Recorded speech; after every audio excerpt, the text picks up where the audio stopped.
We're grateful for who God is. That list of names given, holy and mighty and all of that, that's just the beginning of things. When Jesus was jousting with the Pharisees, Jesus made it clear to them that when you start talking about me, you're talking about something that surpasses Abraham. Because before Abraham was, he said, my name is I am. In other words, when you open up the book to look at all of the good things that a person can possibly be, mighty and triumphant and awesome and holy, he says that that's just the beginning of it. He had to close the book. Well, my America, I'm Joseph Cherry. Some people know me as Lincoln Black, but I'm a young Black man from High Point, North Carolina. 46 years old, 46 years young. Started out in, I guess I was born in High Point, North Carolina. It was a small town right outside of Greensboro, Winston-Salem. It's about 70 miles outside of Charlotte.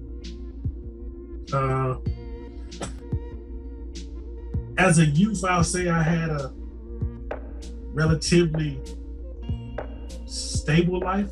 I was raised by my grandmother mostly. My mom had me when she was 15 years old. My mom was never fully capacitated mentally. She had some mental health issues. So I was raised by my grandmother. Just her.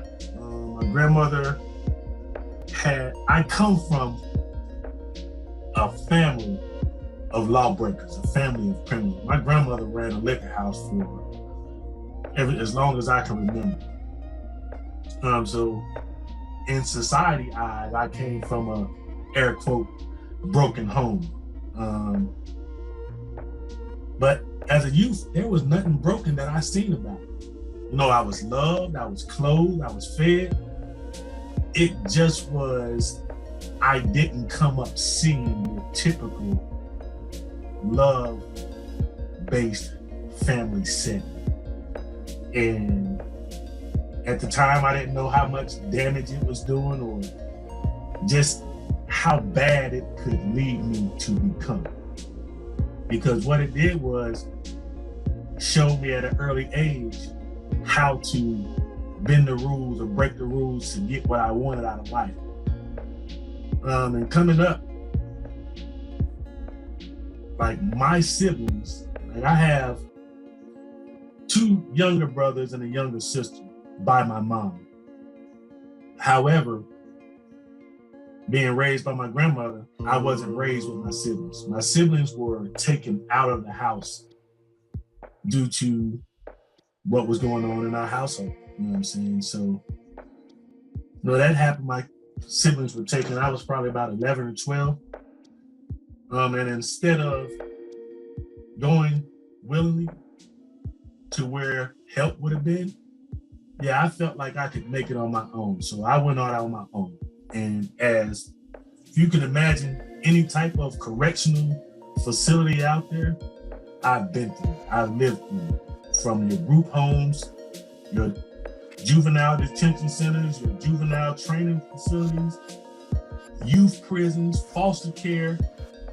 I am a walking product of what the system made. However, what a lot of people don't tell us as young people coming up, the system itself is not built to rehabilitate us. It's up to us ourselves to rehabilitate us. The system will allow us any type of field and the opportunity to do so, but it's still up to us to rehabilitate ourselves. And as a youth, man, I just was rebellious. As I said, my grandmother passed away when I was 14. And after my grandmother passed, I felt like I had no one to answer to. And we wasn't a very religious family.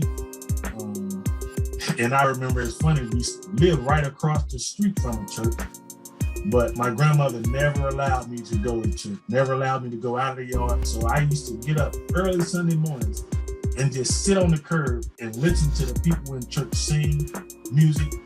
And it's funny how that little stuff like that will stay with you. Because with that little bit of God experience that I had as a youth, I feel like it's what kept me to make it to adulthood. In that system, man, from foster care, and I've had some great foster parents and great parents in the group homes that genuinely wanted the best for me. But after losing my grandmother at that young age, I answered to absolutely no one. It was what I wanted, when I wanted, and how I wanted to get it. And the only way I knew was the way that I grew up watching every form of criminal that came into it. And as a youth, in and out of prison, it just taught me more and more about doing crime and being careful. Like in my teenage years, man, like I didn't go to prison for being a drug dealer. I was a hustler. If it could be sold for money, I would sell it. I don't care if it was crack cocaine, a lawnmower, baby clothes, it could be meat from the grocery store. If it could bring me income, I would sell it. However, that wasn't my only hustle. Selling things off for cash. I would rob, I would steal. If I didn't have no money to go get something to hustle with, then I would wait until the dope boys finished selling what they had to sell, and that's where I ate from. I would eat off of them. I was the Omar in the hood before Omar was on the wire. And just coming up in that, man, I've suffered, child molestation as a child, coming up through the system. Being a victim and being a perpetrator at the same time. And it showed me that even though I was broken, I was not defeated.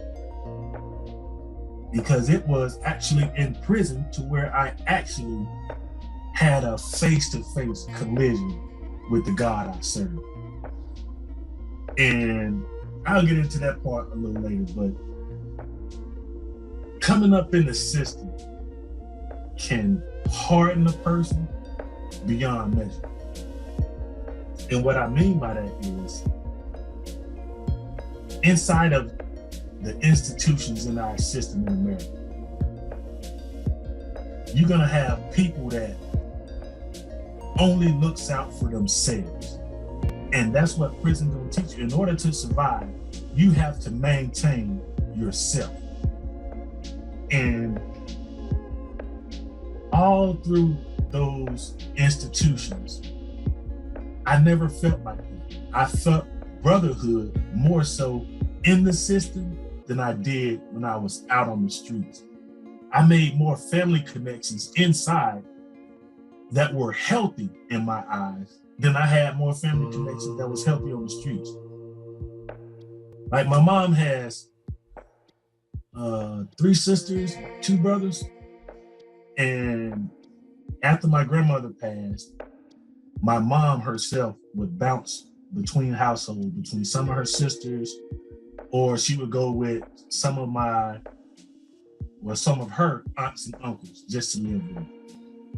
So I never really had a mother in my household. I never really grew up with my mom.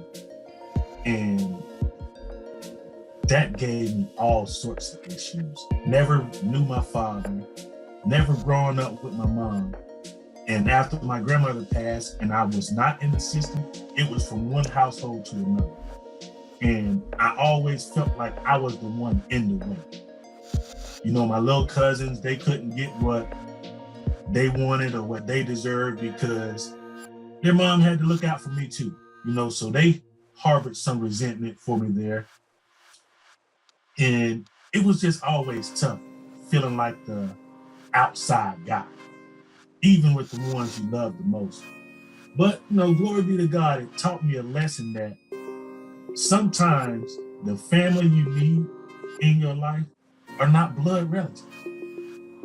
And that was important because it taught me how to open up and trust. And I had to learn how to apply that to my actual blood relatives because I realized I didn't really have a full understanding of true family, what it meant, or to have true support. I never really knew what that meant outside of what I learned in the system. And coming up, man, it's just, I always had my perception of a man from TV. And I had to learn that the men on TV are written characters. And there's a point in our life to where we have to decide if we want to be the written character or if we want to be the author of who we are as men. And that's just a glimpse of who I am in a nutshell from a youth. And it was tough, but glory be to God, he gave me the strength to endure and to learn from the troubles of my youth that built the platform of who I would become as a man. Who I am, America. I'm Joseph Cherry. Before I was talking about my youth and my adolescence, and now I'm gonna bring you into where I am today. I've been free now for almost 10 years. I was released from federal prison at FCC Butler Complex here in North Carolina. I was released from there on December the 10th, 2011. After doing 13 years, 4 months, and 16 days to the day. Now, remind you, I told you earlier that I was 46. I mentioned I've seen every system or form thereof of correction that we have here in North Carolina. I've spent a total of 23 years and 8 months incarcerated in the system at some point in time. That's over half of my life. However, in my stint during my federal sentence, I met a man by the name of Curtis McCray. Right now, he's my best friend. And it's funny that I was a career criminal, and now my best friend is an actual warden at one of the federal prisons now in Petersburg, Virginia. And it was strange because in prison, you don't want to be known as the guy who always talks to the officers or always in the officer's face. But it was something about this officer, man, that he wouldn't let me just do my time. Because now in the federal prison, they had all sorts of sports programs. There's college programs you could go to and enroll yourself. All I wanted to do was play basketball and play music. He asked me one day, how much time are you willing to give God after you get out of here? And I told him, man, I give him however much he wants. Not realizing that God wanted all of my time. It was because of Mr. McCray that I gave my life over to God. And it's tough to live right and follow Christ out here on the streets. It's so much easier in prison because your time is structured and you live in the actual Groundhog Day. You're doing your same routine every day, day in and day out. And I didn't realize after my release how difficult it would be to walk with Christ.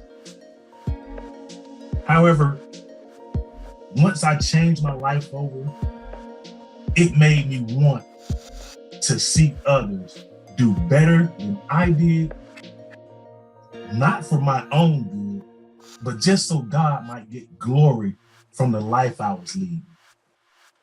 I spent so much time in my youth destroying the neighborhoods that I stayed in.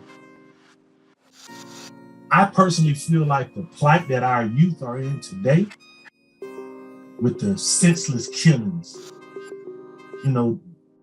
reckless gun violence, I contributed so much to that attitude that these young men have now. When they looked up to me when I was selling drugs and out there shooting guns in the air, and just living recklessly, I gave them something to aspire to,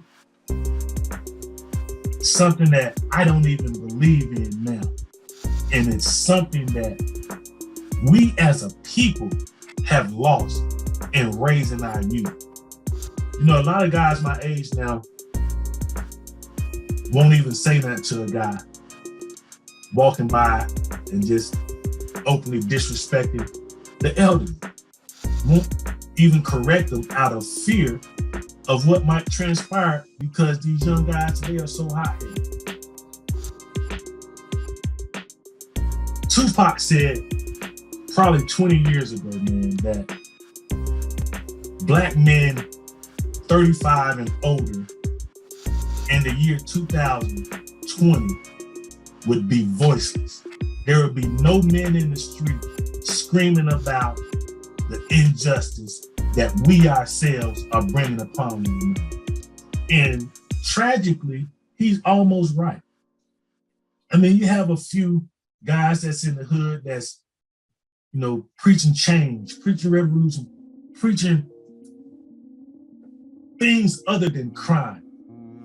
But it's lost on our youth ears because somewhere along the line, we lost a connection. You know what I'm saying? Our fears have divided us. Like, I go into any neighborhood here in Durham, North Carolina, man, and I'll walk by myself. Me and my pastor get out and walk. Just walk the neighborhoods and talk to people, man. And I have no fear with anything that might come. If I was to walk out and die today, I would be good with my life because my life belongs to Christ. And for Christ I live, and to him I shall die as well. It took me to hit the streets. Well, let me back up. When I was first released, I was living in Charlotte. And I was home on federal probation. I was terrified to go outside because I didn't want to put myself back into the same neighborhoods that I was in, destroying it. I wanted to keep myself out of it because I didn't want myself to fall back in.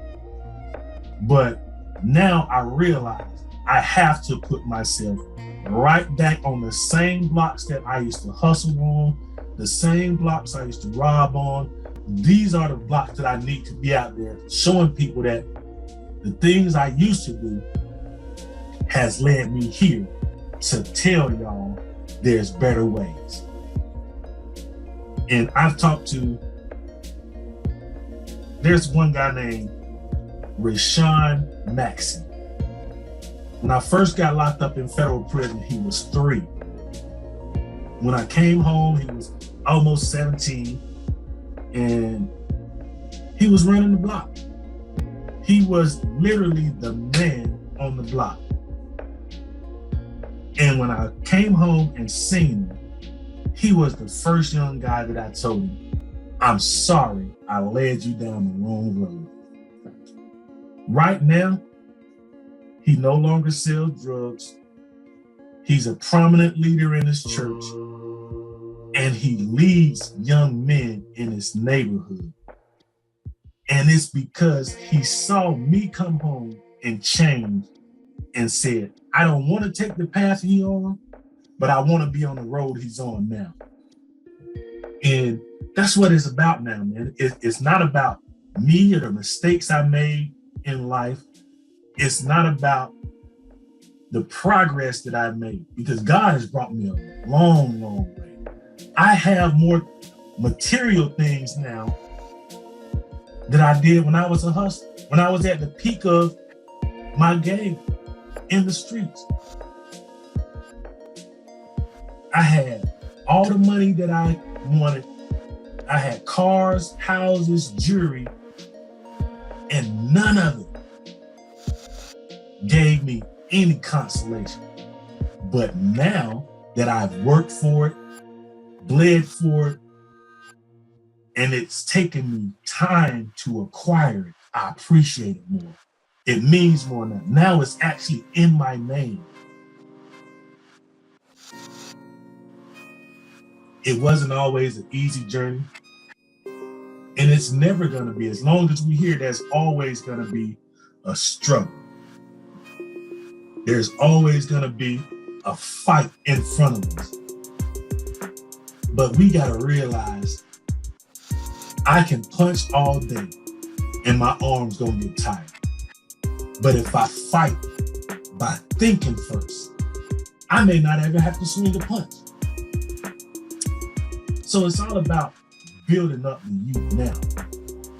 You know, I walk around, I tell a lot of the young guys I see who they walk around flying colors, assuming that this is the family that they need. And that's the same thing that I was under the assumption of, that in prison, this was the family that I needed. I didn't really need my family outside.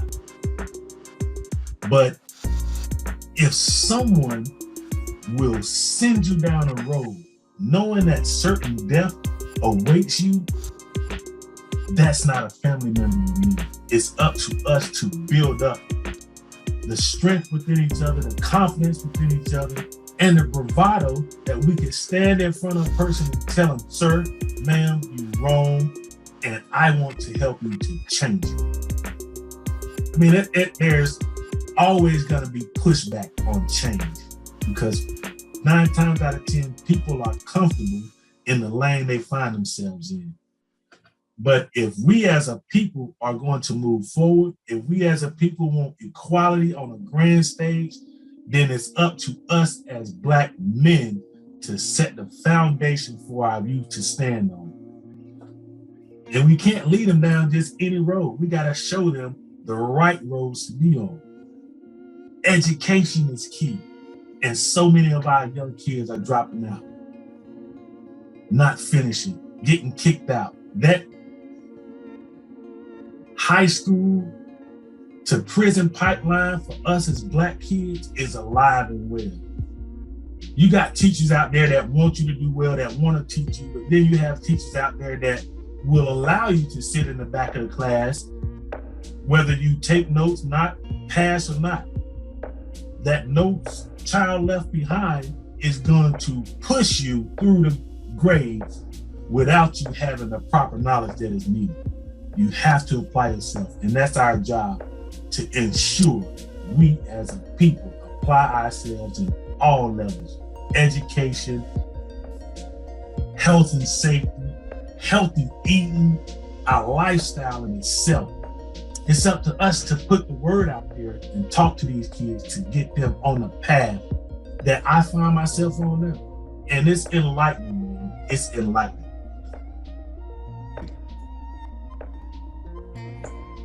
Who I am, America?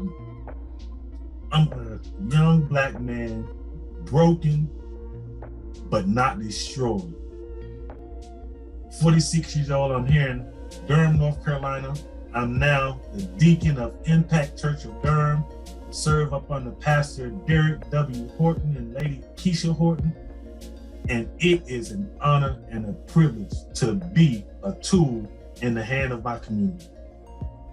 And I thank Mr. Jerry for this opportunity, man. I greatly appreciate it. To David Benton, salute to you, my brother. Keep pushing beyond the fence, and I as well will push it on my end.